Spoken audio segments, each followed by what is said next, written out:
What's up guys, कैसे हो आप सब। So we were going through the chapter Indian economy on the eve of independence. और last video में हमने एग्रीकल्चर सेक्टर कवर किया था कि इंडिया का एग्रीकल्चर सेक्टर कैसा था, कब, at the eve of independence.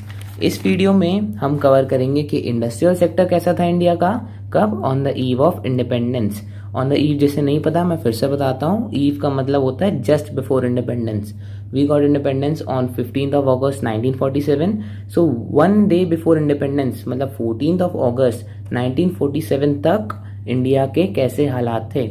तो आज हम पढ़ेंगे इंडस्ट्रियल सेक्टर के बारे में। Let's get started. So first one was decline of handicraft industries. तो before the British rule, Indian industrial sector was well known for its handicrafts and has a great reputation worldwide. During the colonial rule, the Britishers systematically destroyed the handicraft industries and forced the people to indulge into agriculture. तो British rule से पहले ना India का handicraft बहुत popular था world wide में। लेकिन जब कॉलोनियल रूल आया, कॉलोनियल रूल मतलब ब्रिटिश रूल जब आया, तो ब्रिटिशर्स ने हैंडीक्राफ्ट इंडस्ट्री को डिस्ट्रॉय करके रख दिया इंडिया के। और उन्हें फोर्स किया कि वो इंडल्ज हों सिर्फ एग्रीकल्चर सेक्टर में और इंडस्ट्रियल सेक्टर पे इतना ध्यान ना दें। तो अब इन्होंने ऐसा क्यों किया था? Why reasons were to convert India into a supplier of raw material for the industries of Britain and to develop India as a market of British manufactured goods.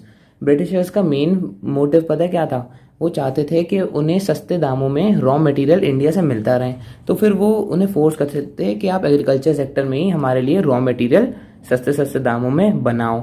और वो चाहते थे कि जो वो फाइनल गुड बनाते हैं वो इंडिया में वो मैन्युफैक्चर करेंगे, हैंडीक्राफ्ट वाले नहीं चलेंगे।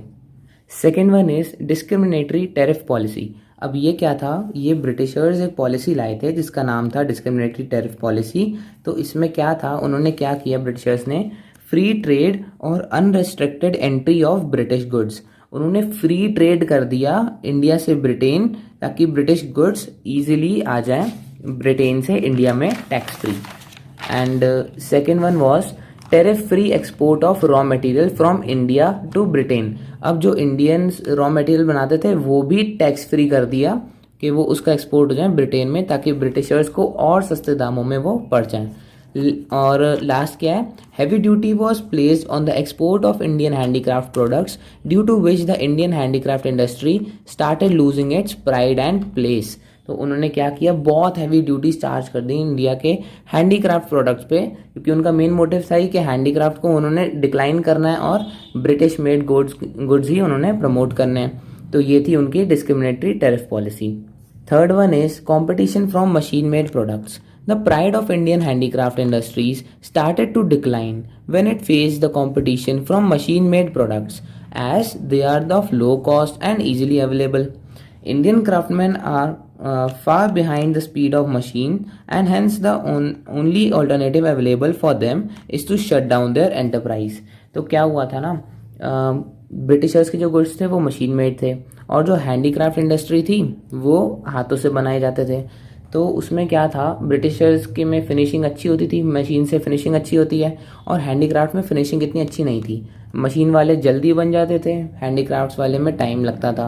और हैवी ड्यूटीज तो ऑलरेडी चार्ज कर दी गई थी हैंडीक्राफ्ट पे, तो वो और भी महंगे हो गए थे, जबकि ब्रिटिशर्स के मशीन मेड प्रोडक्ट्स थे वो सस्ते मिलते थे। तो इन फैक्टर की वजह से हैंडीक्राफ्ट को बहुत कॉम्पिटिशन फेस करना पड़ा मशीन मेड प्रोडक्ट से। Fourth one is lack of capital good industries. Capital good industries कौन सी होती हैं? वो industries which are capable of producing machine tools. जो मशीन टूल्स बनाती है ना, तो उन्हें कैपिटल गुड्स इंडस्ट्रीज बोलते हैं। तो इंडिया में कैपिटल गुड्स इंडस्ट्रीज की कमी थी. During colonial period, there was no capital goods industries worth the name. Moreover, Britishers don't pay any attention in promoting or supporting these industries, as they want India to be a supplier of raw material only. फिर वही बात आ जाती है, Britishers सिर्फ India से यही चाहते थे कि वो सप्लायर्स ही रहें रॉ मटेरियल के, और इंडस्ट्रियल सेक्टर पे भी उन्होंने बिल्कुल ध्यान नहीं दिया, और कैपिटल गुड इंडस्ट्रीज बिल्कुल ना के बराबर थी। Fifth one is change in taste and preferences, या फिर change in pattern of demand. तो इसमें क्या था, the impact of British culture started to arise in the public as a result of new class emerge in India which was keen to adopt the western life style. This change the pattern of demand against the Indian products. तो क्या हुआ, धीरे धीरे लोगों में एक अलग से ग्रुप बनने लगा, एक कल्चर, ब्रिटिश कल्चर आने लगा. लोग वेस्टर्न कल्चर को ज़्यादा अडॉप्ट करने लगे, इंडियन कल्चर छोड़ने लगे और ब्रिटिशर्स कल्चर को ज़्यादा अडॉप्ट करने लगे, क्योंकि उन्हें लगता था कि ये मॉडर्न है, ये ट्रेंडी है और ये कूल लगता है. तो चेंज इन डिमांड हुआ, change in the pattern of demand. एक बार फिर से रिवाइज कर लेते हैं. फर्स्ट वन क्या था, decline of handicraft industries. Britishers ने हैंडीक्राफ्ट इंडस्ट्रीज को एकदम डिस्ट्रॉय करके रख दिया. Why? Because they wanted to convert them into the suppliers of raw material only and to develop India as a market of British manufactured goods. Second is discriminatory tariff policy. इस policy में वो क्या करते हैं, free trade करते हैं और unrestricted entry करते हैं ब्रिटिश गुड्स की फ्रॉम ब्रिटेन टू इंडिया. और जो रॉ मटेरियल जाता था इंडिया से ब्रिटेन में, उसको भी टैक्स फ्री कर देते हैं और हैवी ड्यूटीज चार्ज कर देते हैं. किस पे? हैंडीक्राफ्ट इंडस्ट्रीज पे.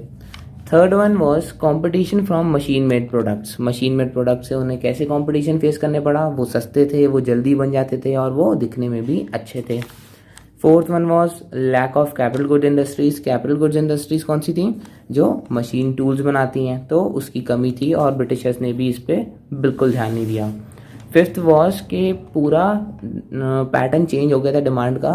वही लोग जो हैंडीक्राफ्ट डिमांड करते थे, आज वो ब्रिटिश मैन्युफैक्चर्ड गुड्स डिमांड करते हैं, मतलब 14 अगस्त 1947 में. तो change in taste and preferences and demand हुआ था. So I hope you like the video.